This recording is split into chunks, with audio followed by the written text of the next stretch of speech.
Hello again and welcome back to the channel, you guys.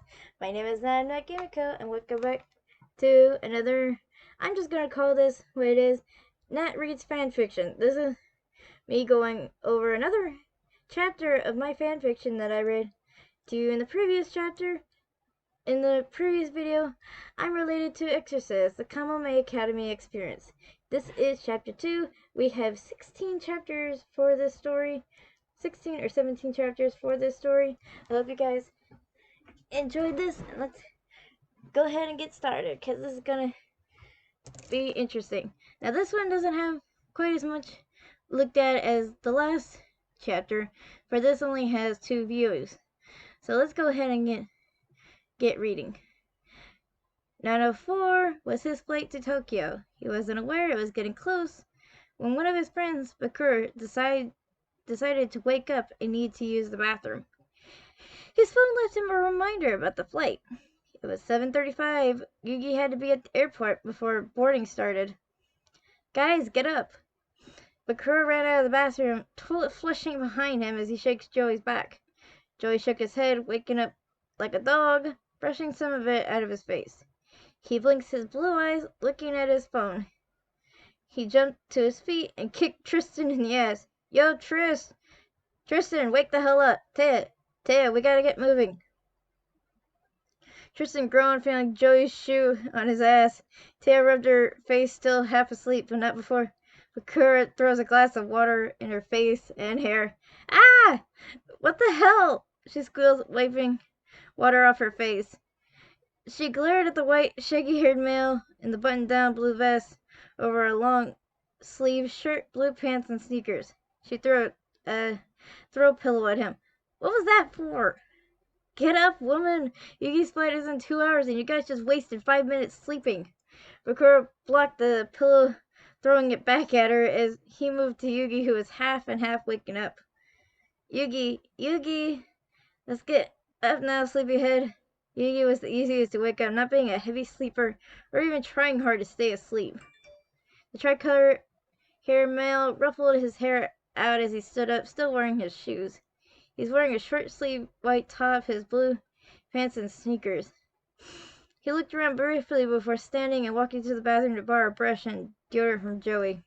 He didn't want to unpack his suitcase case this close to going to the airport, just in case he misplaced something. As he walked to the bathroom, he looked in the mirror, noticing Yami's spirit perched on the back of the toilet seat. He brushed his teeth and got deodorant on as he spoke. Did you want to say bye to them? There's still time before we have to say bye to them at check-in. The spirit of the puzzle looked up at his eyeball, nearly lost in his own head. Did you say something? He stepped away from the mirror to face his dark half. Is something wrong? Are you worried about going to Tokyo? Spirit waved his hand, disregarded the notion he just said. No, just curious about these cousins of yours. They sound very genuine. To invite you to a complete stranger / family member to live. To invite you, a complete stranger / family member, to live in their house. I said that completely stupidly. They are either very wise or incredibly stupid. Yugi rolled his eyes, smiling at his friend's worries. Just focus on deciding when you're gonna say goodbye yourself. They think of you as a friend just as much as I do. They made the spirit smile as Yugi walked out of the bathroom. By then, Tristan finally got his ass up off the floor, some drool on his face, and his sleepy look as well. Taya smacked Tristan again to get his head focused. Come on, lazy bones, wake up! You're the driver here! She huffed, wearing a yellow tank top, lime green shorts, and thick boots. The taller brunette wore his basic school getup, except he wore thick brown shoes and wore a black undershirt with his blue blazer jacket. Joey wore the exact same thing, wearing a thin white top under his school jacket and blue jeans, and his black and white sneakers, which he had just pulled on. No, my bad. Alright, you still have everything set. Ticket in your blazer pocket. I think your student ID will work at the check-in instead of a license. Anything else before we eat breakfast and head to the airport? Joey listed the stuff to the stuff for the young freshman. Yugi nodded. I think that's everything, Joey. Let's eat. Bakura had, while everything was going on, started cooking in Joey's kitchen nook, making eggs, bacon, and toast for a hearty meal. The group eats, chatting away at the small things. The group mostly curious about Yugi's cousins, wondering what they were like or what they even looked like. Taya mid-chew spoke up. Yugi, you should call them and make sure they're going to meet you at the airport, or make sure you have a ride and an address to go to. Yugi's eyes light up in realization as he jumped from his seat and ran to the phone, the letter still in his pocket with the phone number on it. 1 ring, 2 rings, 3, always on the 3rd ring someone picks up. Domo, Minamoto residence. Ko's now becoming familiar voice answers the phone once again. Ko, Cousin Ko, it's me calling again. Sorry for being so early, Yugi said apologetically on the phone. Oh, Itoko, Ohio Muto. Can't wait to see you today, and it's no trouble calling us early. We're pretty early risers since all of us have school. Ko replies in return. He realized that it was a school day. He was worried for both his friends and his cousins now.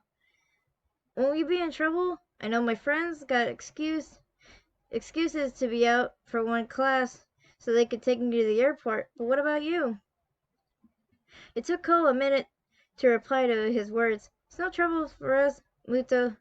Itoko, we'll be there to pick you up. Make sure you put this number on your cell phone. And for reference, write down mine so you can contact me. It's 9 blah blah blah blah blah. I just did that like they do in most of the other shit. Yugi heard the phone number and wrote it down in his cell phone, still not used to using it. Thank you, cousin. I'll see you later today then. Tell Teru and your sister I said hi. Yugi smiled, writing down the number on the letter and shoved it back in his pocket. No problem, Itoko. Sayonara. The phone disconnected as Yugi hung up on his end as well, turning to the group who already finished eating. Come on, Yug, finish eating. Joey grinned at him from the sink, washing the group's dishes, while the other 3 cleaned up the living room from last night, throwing away any empty pizza boxes, putting the soda and drinks in the fridge, then were used up and folded the blankets and putting them away. Yugi finished eating his breakfast while his friends were busy cleaning up, so he washed the plate and fork and put them in the rack. Alright, let's get you to the airport. Bakura took Yugi's bag outside while said boy put on his blazer, making sure the ticket was in his pocket as well as his cell phone, which Joey ended up charging for him last night. Before going out the front door, he inputted Ko's number and their house phone onto his contacts. There we go. He smiled at the new contacts alongside his best friends. Bakura loaded his bag into the car as Joey got into the front seat with Tristan and Tay, and Bakura got in the back as Yugi came to get in. The time was 8:40 a.m., an hour before his flight would leave. Pulling up to the airport, Tristan got a close-by parking spot so they could go in and see Yugi off. They walked across the street from the parking lot and entered the airport. Yugi walked to check in with his student ID and his ticket in hand, so he showed the lady behind the stand. She scans his ticket, puts a label on his bag, and sent it down the cart to be loaded onto the plane. Have a safe flight, the woman said as the young high school student left the lady. His friends escorted him upstairs right by the security. He turns to look at his friends. You gonna say goodbye now? He looked at his partner standing next to him. Spirit looked bashful but nodded as they switched places. Hey, I figured we weren't gonna see you, man. Tristan put on a genuine smile. They each looked like they were gonna cry. Yami sighed a little, smiling just a bit. Sorry, I'm not good with byes. His dark expression gave away the fact that he was uneasy. He didn't want to see their friends upset, but it was a part of going away and not seeing someone every day. Doesn't matter. You're our friend too. We want to say bye to you too, and take care of Yugi. Taya grabbed his hand and squeezed it before letting go. Yami noticed Taya was trying to hide tears. You call us later, you and Yugi, because we want to see these cousins. Joey squeezed Yami's shoulder, smiling wildly, even tears in the corners of his eyes. Yami, even though he wasn't used to it, he gave each one of their friends a hug. We'll be alright. You guys take care of yourselves. Yami switched back to Yugi as he himself had tears in his eyes. I love you guys. I'll definitely call you. Yugi started walking towards security as his friends called out to him, saying bye and waving. He could hear them until he turned the corner, going to the security line. He got through the line with ease, only having his puzzle, cell phone, and ticket on him as he passes through, going to the gate his flight left from. Gate N64. There it is. If you don't get that reference, you're not a gamer. He waits patiently at the ticket taker stood in front of the gate. She takes the tickets one by one, letting each person board after scanning their ticket. Yugi was a ball of nerves now that he made it this far. He handed the lady his ticket when it was his turn as she scanned it, handed it back to him, and told him to walk down the chute to enter the plane. With heavy and nervous steps, he walked down the narrow path lined with small ramps for those in wheelchairs as he finally reached the opening of the plane. The stewardess showed him his seat, which was a front coach seat by the window.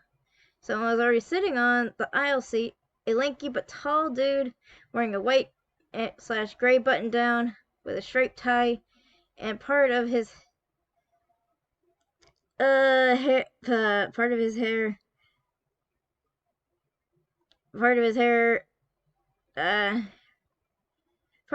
parted over one of his eyes. Oh, I gotta edit that. Something I always gotta edit. It's getting down slowly and slowly. Oh, where is it?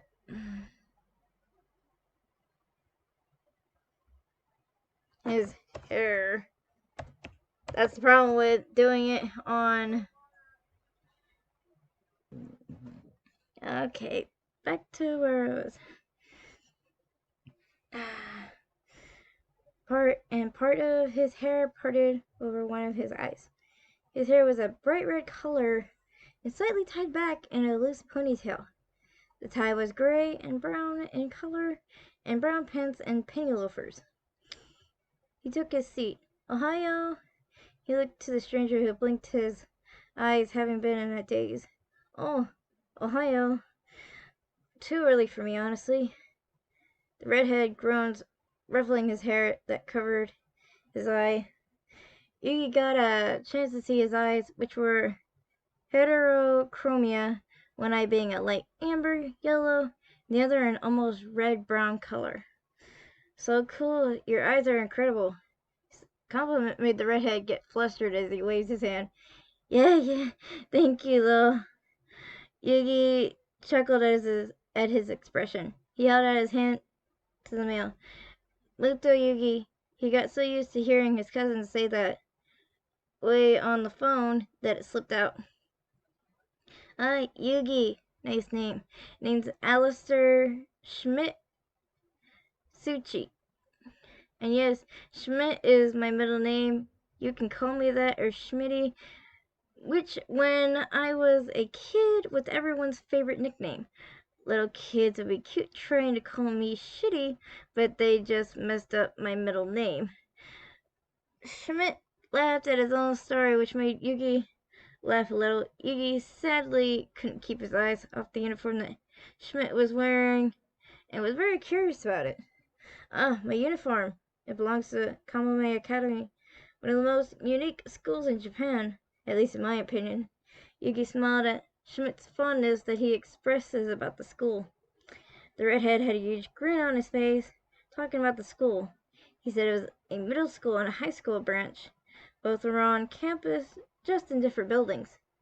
That there were about 4 buildings on campus. The main buildings, both high school and middle school, then the old buildings, which were never torn down or got rid of. The school was so massive that it had its own pool and outside garden area, even though according to Schmidt, the school wasn't known for. The school sounded amazing.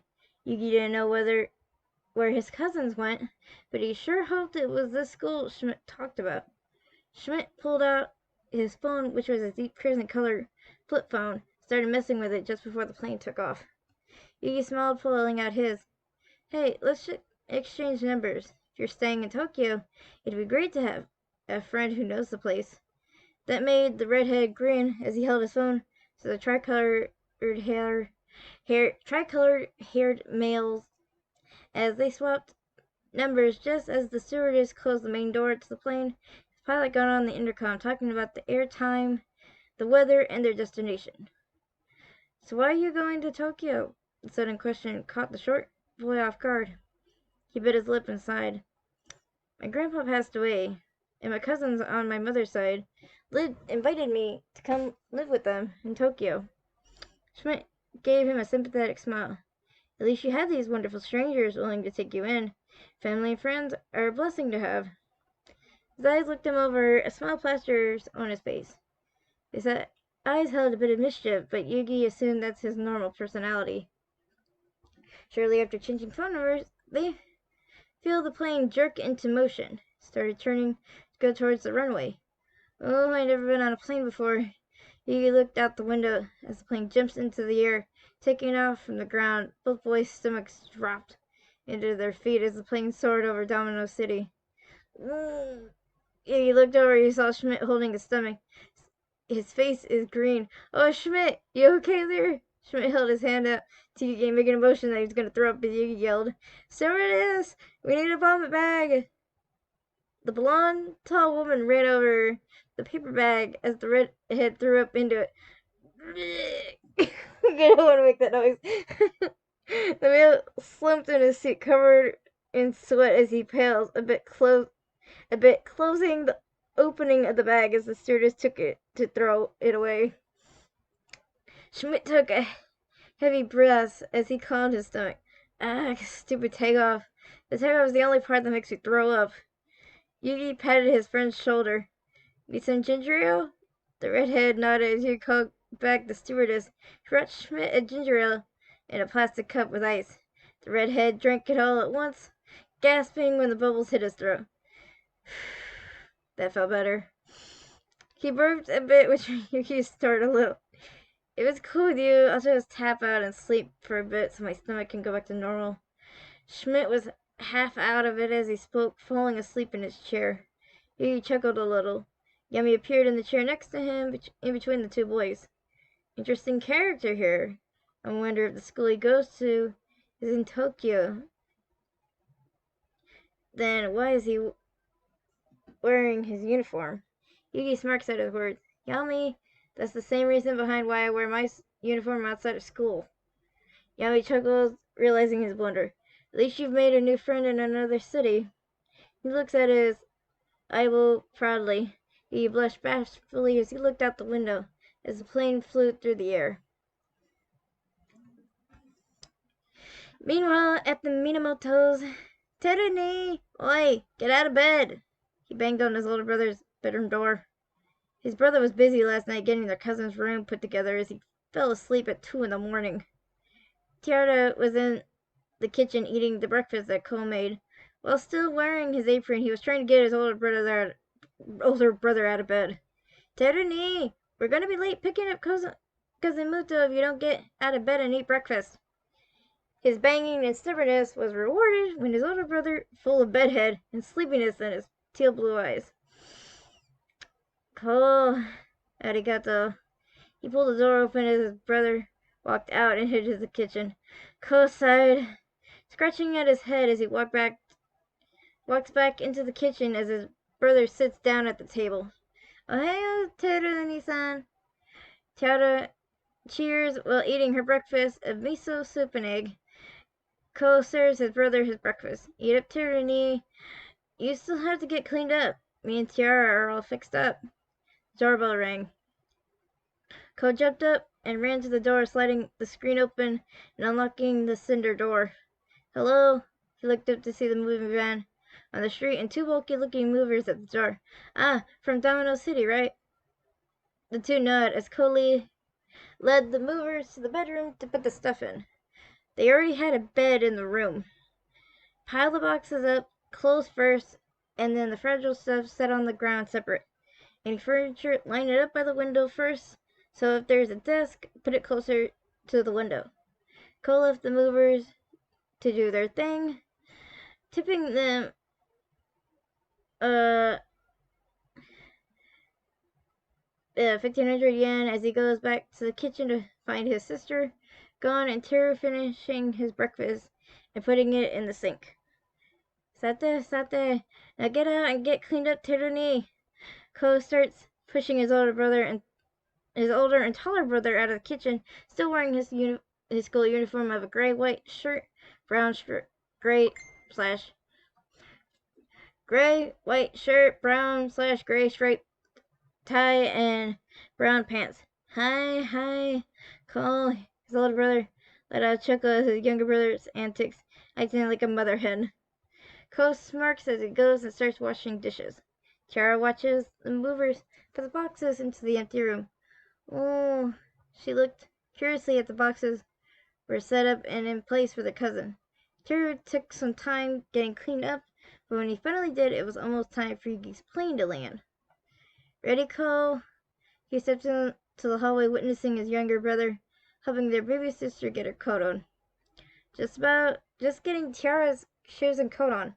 Oh, the movers finished bringing everything. He bent down, putting on Tiara's slip-on loafers. He then sits on the step, getting on his own slip-on tennis shoes as Teru comes over and gets on his. Ko stands and opens the screen, then the wooden door just beyond it, onto the wooden platform just outside the doorway. Together, the three siblings head to the airport.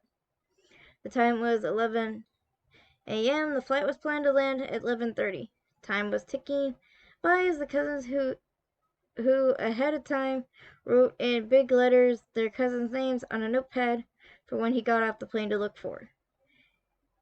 Taking their father's unusual vehicle, which he often left for the kids to use when he was away on business, the vehicle being a small station wagon. Teru unlocked the car, hopping in while Ko straps their sister in her big girl car seat. Ko gets in next to his sister. Drive, Teru, drive. His older brother floored the car as they took off for the airport. They managed to make it to the airport and wait by the conveyor belt, Ko holding the notepad. You looking forward to meeting your Itoko, Tiara? Teru looked at their 5-year-old baby sister, who was all smiles, hugging his leg. Mm-hmm. How old is Itoko Muto again? Teru put his hand on his chin, thinking. After a minute of thinking, Teru, with a spacey look in his eyes, breathes out. I forget. Cole rolled his eyes before looking at the baby sister. Teru forgot to ask his age. I'm assuming from his voice on the phone, he's closer to mine and Teru's age. He shook his head. A smile framed his face, looking at his siblings. The time was 11:20, 15 minutes until landing, and they were prepared for his arrival. I put that wrong. It was 11:30. I gotta edit that again, but I hope you guys enjoyed that. Please comment, like, and subscribe. And I will see you guys in the next chapter. Bye-bye.